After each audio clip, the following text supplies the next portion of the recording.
People sometimes say, why do event contracts fall under the CFTC? How can an event be a commodity? But in fact, the definition of what is a commodity under the Commodity Exchange Act is extremely broad. And I give Congress a lot of credit for being very forward-looking in that, because many other jurisdictions have a very narrow definition of commodity that doesn't include, intangible commodities. Founders of Caoshi saw that a lot of financial products were actually, being structured to respond to events.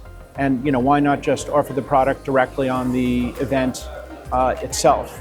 And so, that was the genesis. I think it's actually, very understandable by people. And this is kind of what I'd set Bandman Advisors up to do, was this kind of creative compliance. And this was exactly that. Like, we're, going to comply with the Commodity Exchange Act and regulations, but here's how we're going to do it. And we're going to, broaden this asset class that's always fallen under the CFTC or in various forms, but, obviously hasn't risen to the level of attention that it has today.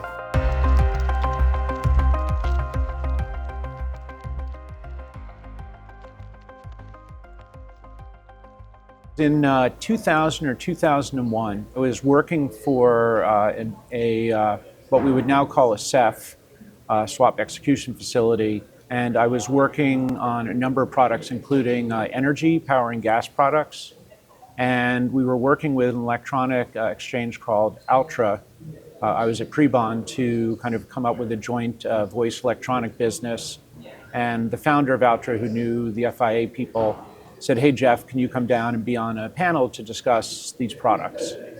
And I'd heard of BOCA because my grandparents live in Hallandale, which is close by, but I was not familiar with the conference and anything that was going on here. So the next time I came down, I had gone to work at Cantor Fitzgerald, and I went there shortly after 9/11 to rebuild the Cantor market data business, and I originally was interviewing to do strategy, and then after 9/11, it was kind of I joined shortly after, and they're like, "Hey Jeff, can you figure out how to rebuild and run a market data business?"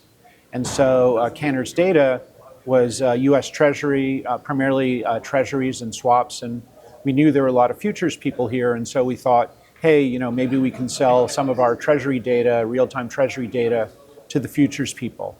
And so we came down to be an exhibitor and a vendor, and we set up a booth. We had a little golf putting green, and had kind of swag based on how you did on that. So I had this idea at one point for a treasury Eurodollar spread data product, and I'd been unable to really engage the interest of the market data head at CME Data at the time. This was before CME and CBOT had merged. So Craig Donahue was on a panel, and so I sort of waited for him after the panel to introduce myself. Hi Craig, I'm Jeff Bandman. I run Cantor Market Data. I have this idea for a Treasury Eurodollar data product I think could be really successful for both of us. Would you be open to talking about it? He's like, sure. Why don't you come by the CME Cabana by the pool? I didn't know yet that that was how some business got done at the time. And I went over to the pool later that afternoon and met with him, and they were all relaxed, and they offered me some floating drink, and he said, it'd be nice to get some of Howard's money back on a data product. Then I started coming here again in 2010 or 11. It would have been 2011. And at that point, I was working for LCH on the SwapClear business. And so after Dodd-Frank, obviously the CFTC got a lot of new responsibility for the swaps.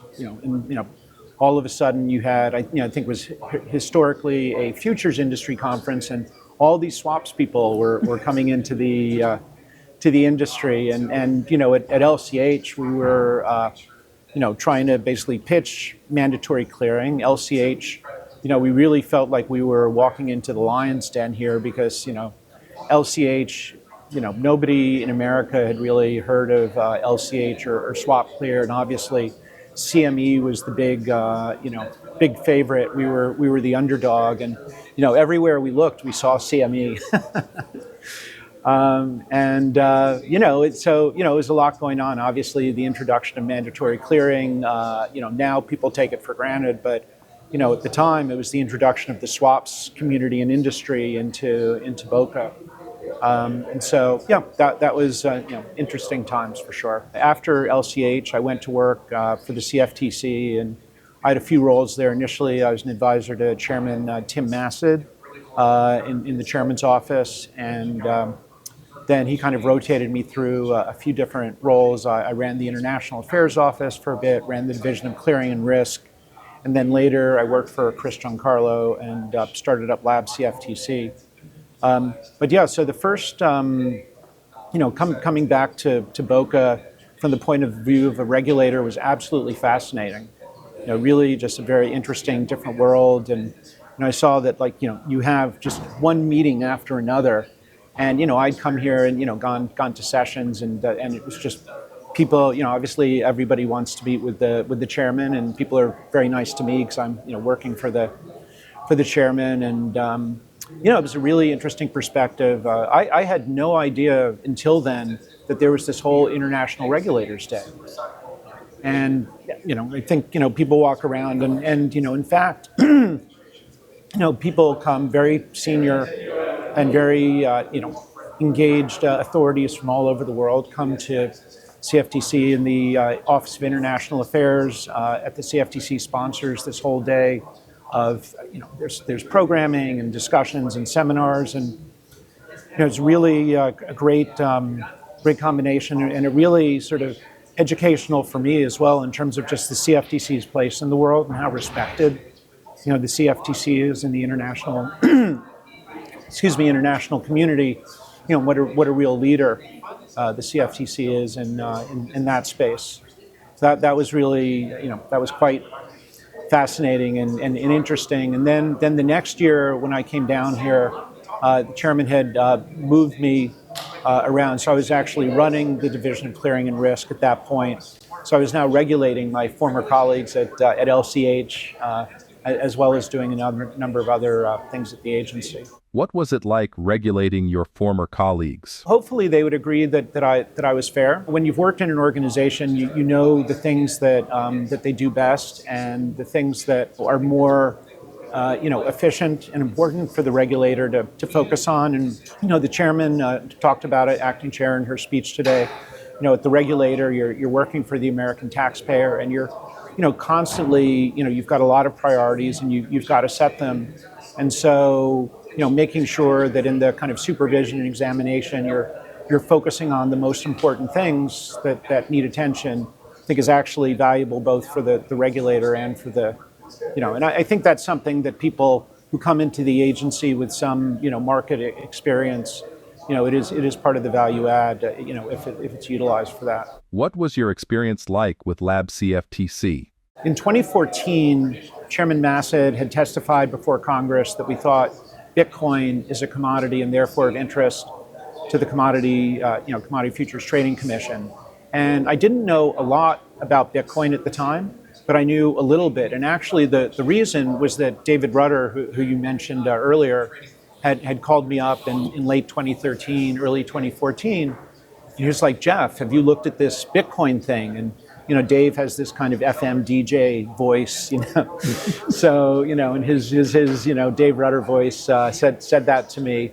And I was like, Dave, are you serious? Isn't that just for criminals and money launderers and terrorists? He's like, no, Jeff, actually, it's very misunderstood, and there's actually a lot of information, and, read up about it. And so I read, and I was like, learned about transparency, and honestly really got hooked on the whole proposition of Bitcoin, and I was old enough to remember the inflation of the 70s, and not expecting to see it again in my lifetime, but here we are. So Bitcoin really resonated with me, and with the support of the chairman, after his testimony to Congress, I stood up a working group at the agency, and we started kind of looking into Bitcoin and blockchain technology, and then other fintech issues. And so Chris said, Jeff, I want you to focus on fintech, and I want you to launch an innovation hub for the CFTC. And I'm like, wow, that's a great idea. I'd love to do that. That's great assignment. And then he's, so Jeff, you're old enough to remember Lab Morgan, right? So in the kind of the .com era, JP Morgan had this entity called Lab Morgan. So he's like, I don't think the term sandbox is correct. I think, people can get hurt in a lab. And so I want to call it LabCFTC. It's like, oh, that's a great name. So anyway, my job was to figure out what LabCFTC should actually do, and then come to him with a design and propose, which we then eventually launched in May of 2017. But so I spent a number of months doing kind of the R&D to figure out what to put into it, talking to other regulators around the world, studying their innovation programs. And, there are a lot more now. There were fewer then. And also, engaging with industry. And I'd worked in Fintech and in the market, so I talked to people.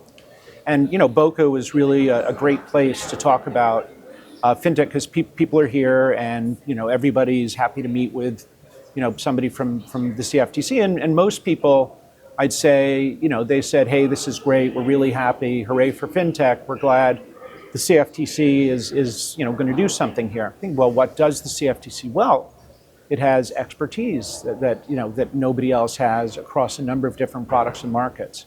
It has staff who know more about these things than anybody else in the world. It sees data that nobody else can see, and it has kind of a perspective, cross-border, international, cross-product. It sees build-up of risk, sees a lot of things.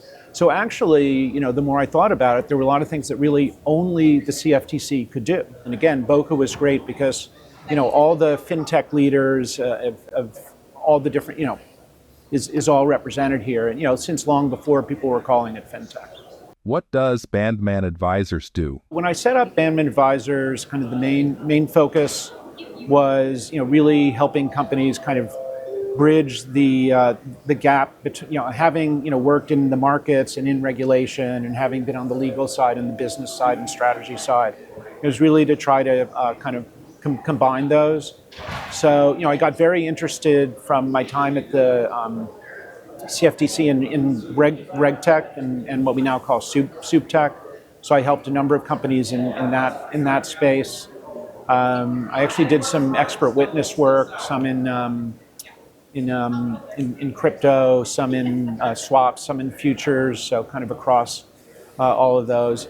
I found I liked working on building businesses, and so the last few years I've been here wearing a Kalshi hat, and Caoshi is a relatively new exchange focused on event contracts or prediction markets, and that's been has become a very big topic here.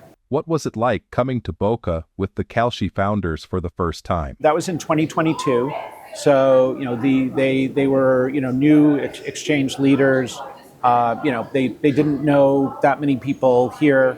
They came. I think they'd come because I told them it was important to be here, and that was the year that FTX was just super visible all over the place. That was the year that SBF and Terry Duffy had their famous kind of colloquy in the Palm Court. This is incredible. Just like FTX is everywhere here. I said, yeah, but I've been coming to this conference for a long time, and I've seen companies come and go. I mean, the first time I was here, it was to do an energy panel, and Enron was the big name. We saw what happened to them. Later that year when FTX collapsed, they're like, Jeff, you said it.